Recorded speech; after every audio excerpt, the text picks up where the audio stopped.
On March 31st, when Anthropic uploaded their new version of Claude Code into NPM, they accidentally uploaded a package which included the source map of the Claude Code. Okay, so this was noticed by an engineer. I can't even pronounce his name. So he noticed this on the same day, 30 minutes later, and then he downloaded the source code and he published it on the Twitter. It went viral. A lot of people have downloaded it. Many people have uploaded this into GitHub, and many forks were created. And people started reverse engineering the code, and they started understanding how Claude Code works, and then they started sharing the insider information back in Twitter and in other mediums as well. So this was actually a big reputational damage for Anthropic because they accidentally leaked their source code. But is it really a big problem financially for the company, or is it going to be a massive impact on the company? That's what we are going to look at in this video. So let's first understand what is the source map and how the source code got leaked. So let's first move on to that and understand that in a little bit more detail.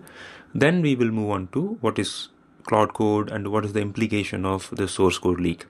Okay, so the first thing that we want to understand is when you have your source code written in either JavaScript or TypeScript. Let's say, for example, you have written something in JavaScript or TypeScript. What will happen is this need to be converted into smallest possible file, because these will be sent to browser, right? Like JavaScript and TypeScript were first created to run in browser, so these have to be sent to browser. So in order to save space, we do three things, or combination of these three things. Some of them may not be applicable for some type of deployment, but generally we do these things. So these JavaScript and TypeScripts are readable for human, and it will have a lot of white spaces, comments, tabs, and all those things. So we first remove those things. We call it as minification. Okay, so we do the minification, so it will remove all the white spaces, tabs, comments, and all those things. Then what we will do is we will do something called transpiling. So transpiling is basically if you take TypeScript, the TypeScript need to be converted into JavaScript, right? Because TypeScript is not a language that you can directly run in Node or browser. It has to be converted to JavaScript. So that process is called transpilation or transpiling. Then what we have is, so this transpiling is not just applicable for TypeScript, it is applicable for JavaScript as well, because the JavaScript that we use now is a modern JavaScript, and not all of the JavaScript environment, like JavaScript runtimes may support it. So we may need to backport it or transpile this to older version of JavaScript. So for that as well, we'll use the transpiling. Then finally we do something called bundling. Okay, what is bundling? So in bundling, when you write JavaScript or TypeScript code, because you are actually writing it for human to understand, right? Like your fellow developer needs to understand what you have written and how it works, so they'll be able to make changes.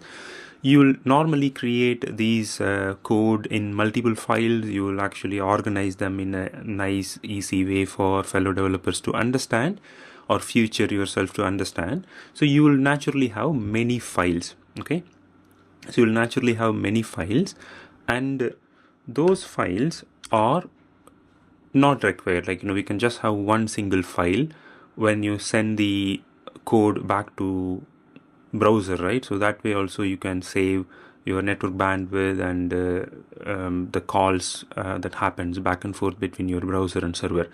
So at the end of this, you will have one single file, and that file is called a minified version of your source code. Okay, so let's call it src.min.js. So this is basically minified version of your source code, and this source code, when it runs in your browser, it will be like like a obfuscated code. Human will not be able to understand easily, but compiler will be able to run it, because it is optimized for compiler to run without introducing any errors, but at the same time it will be impossible for human to reverse engineer and understand what the code is doing. let's imagine that we have deployed this in one of our development environment, and in development environment we are seeing some error and we want to fix that error. In order to fix that error, we want to know what is actually happening. So the JavaScript runtime will tell us that this particular line is failing and this is the variable name, but all of them are kind of obfuscated in this file, right? So it will not have meaningful variable name, and it will point to a line in one single minified file. You will not be able to make sense out of what is actually causing the error. So in order to avoid that situation, in order to help developer to fix the issues in dev environments or QA environments, we'll introduce something called source map. Okay, so it's called source map. So what the source map actually does is it provides the mapping between your original source code and your minified source code. So this is like a mapping layer between your source code and this minified JS, and this map file will be included as part of the bundle that goes out. So if we have any error, then the JavaScript runtime will be able to map that to the actual, like, the line or the line that fails to the actual source code, and provide that meaningful source code in the stack trace. So that way you'll be able to understand which line is failing and what is causing the problem. You'll be able to see all the original variable names that you had. So that is what this source map does. Basically, it provides a mapping between your original source code and the minified file that you have. Okay. Anthropic uses Bun for creating their node packages. Okay, so Bun is one of the popular runtime, and they recently acquired Bun as well. So Bun is one of the popular runtime for creating these JavaScript bundles. So when you enable source mapping in Bun, what happens is the source map file also includes the original source code. So this is how Bun works, and we don't have a way to disable it at this point. And whenever you enable source map in Bun, it automatically includes the source code as well. Okay, if you use other bundlers, it may not be possible. You need to explicitly specify to include the source code as well. But in Bun, at the moment, when you enable source mapping, it automatically includes the actual source code into the map file. Okay, so that's how it currently works. And because Anthropic uses Bun, what happened was when they accidentally created a new package with the source mapping enabled, that included the map file as well as the source code, and they have uploaded that to NPM. They didn't realize that for 30 odd minutes, and by the time people noticed it, they downloaded it, and by the time they realized and removed it, it already exploded in GitHub. So this is the quick background in terms of what is source code and source mapping. Okay, let's move on to the Claude Code itself. So we have Claude Code. So Claude Code is what we call as agentic AI or agentic harness or harness. So this is called harness. What it does is it runs in your machine. So it runs in your machine. So Claude Code, by the way, is a 2V application, which is terminal user interface application. It runs in your machine. Okay, so it runs inside your machine, and it talks to models that are owned by Anthropic. So at the moment, Anthropic owns 3 popular models. They are Haiku, Sonnet, and Opus. So we have Haiku, Sonnet, and Opus.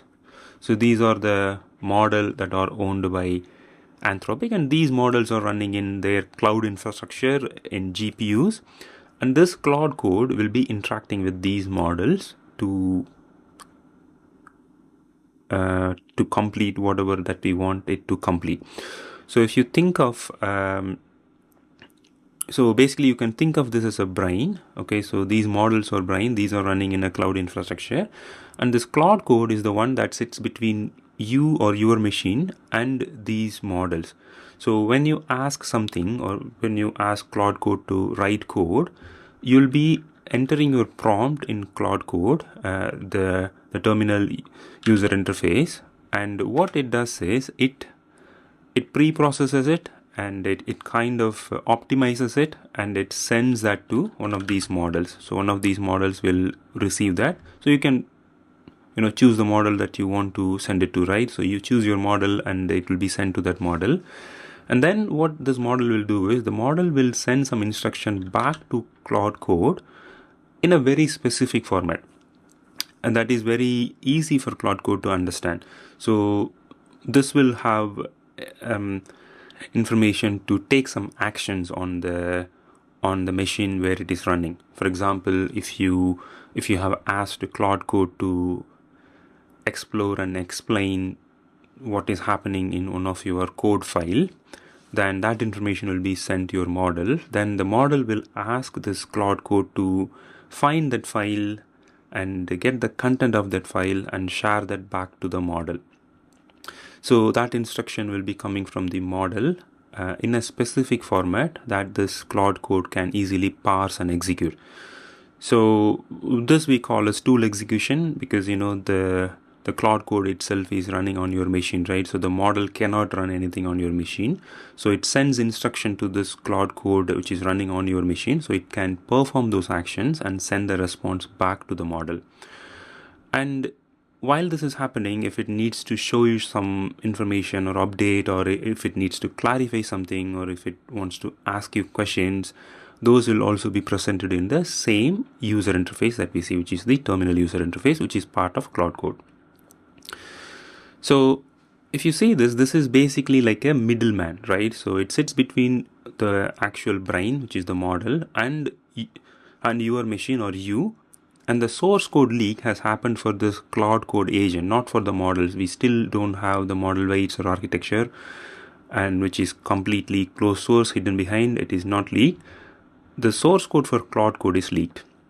Okay, is this a big problem? In my opinion, no, this is not a big problem, because Anthropic's biggest asset is their models. Like, they have state-of-the-art models. For example, if you take Opus is one of the top model that we can see for coding. So none of them got leaked. Okay, so it's just this agent or the middleman which is got leaked. It is reputationally damaging for Anthropic, and they gave away some of the secrets, for example, because now everybody know how to get best out of these Anthropic models. Previously those may only be available for Anthropic, because they own this model. They would have done a lot of research and exploration to figure out how best we can use this model, and they would have put all those research and findings into developing this Claude Code. Now, because the source code got leaked, all of the competitors will be able to get the same performance out of these Anthropic models. So that advantage is gone. And in addition to that, it looks like they have some hidden features, some employee specific code. I mean, like some unreleased feature that they were going to release in the future. All of them got leaked. So it is definitely damaging in that aspect. But in terms of the financial implication, I don't see any big implication, because their biggest asset is their models, and these models are not compromised, right? So these models are still closed source, and they were not leaked. It's just that we have the source code for Claude Code, which sits between you or your computer and these models. Okay, so that is how I think about it. It is not a massive issue. I hope this is useful. Thank you.